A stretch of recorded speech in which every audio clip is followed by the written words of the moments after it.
فرما ہوئے، وہ رحمت للعالمین بن گئے، انسانیت پہ تو یہ رحمت ہو گئی کہ انسانیت خدا شناس ہو گئی۔ لیکن حضور علیہ السلام نے اس بات کو یہاں ختم نہیں کیا، بلکہ آقا علیہ السلام نے جانوروں کے ساتھ رحمت کا یہ درس دیا کہ آقا علیہ السلام کی زبان، آقا علیہ السلام کے ساتھ جانور بھی گفتگو کیا کرتے تھے۔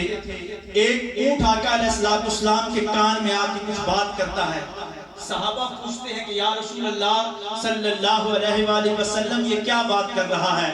حضور علیہ السلام نے فرمایا کہ یہ اونٹ کہہ رہا ہے کہ میرا مالک مجھے چارہ نہیں ڈالتا، مجھے بھوکا رکھتا ہے۔ تو آقا علیہ السلام نے منبر پہ کھڑے ہو کے کہا کہ لوگوں اپنے جانوروں سے اگر کام لیتے ہو تو ان کو کھانے کے لیے چارہ بھی دیا کرو۔ یہ رحمت تھی جو جانوروں پہ بن کے آئی، اور پھر یہ رحمت نباتات اور جمادات پہ یوں بن کے آئی کہ آقا علیہ السلام نے فرمایا کہ سبز درخت جو ہوتا ہے وہ اللہ کا ذکر کرتا ہے۔ میں نباتات کی بات کر رہا ہوں، آقا علیہ السلام نے سبز درخت کو کاٹنے سے منع فرمایا کہ یہ اللہ کا ذکر کرتا ہے۔ آقا علیہ السلام کی یہ جو رحمت ہے یہ نباتات پہ بن کے آئی۔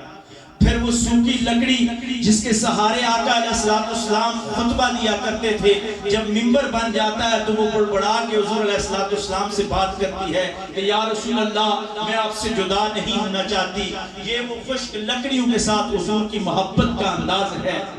اور پھر آج دنیا ہیومن رائٹس کی بات کرتی ہے۔ میرے کریم آقا صلی اللہ علیہ وآلہ وسلم کے پاس ایک صحابی آتے ہیں، ہاتھ کھردرے ہیں، تو حضور علیہ السلام اس کا ہاتھ پکڑتے ہیں، وہ ہاتھ پکڑ کے پوچھتے ہیں کہ آپ کیا کرتے ہو؟ تو اس نے کہا کہ یا رسول اللہ صلی اللہ علیہ وآلہ وسلم میں محنت مزدوری کرتا ہوں۔ تو حضور علیہ السلام نے اس کے ہاتھ کو پکڑا، بوسہ دیا اور فرمایا القاسب حبیب اللہ، حلال روزی کمانے والا اللہ کا دوست ہے۔ آج دنیا یکم مئی کو لیبر ڈے کے طور پہ مناتی ہے، لیکن ہم جس ہستی کا آج میلاد منا رہے ہیں میں اور آپ، اس نے آج سے 14 صدیاں پہلے مزدوروں کے حقوق کی بات کی۔ اور پھر آج دنیا کنزیومر رائٹس کی بات کرتی ہے کہ خریدار کے حقوق ہونے چاہیے معاشرے کے اندر۔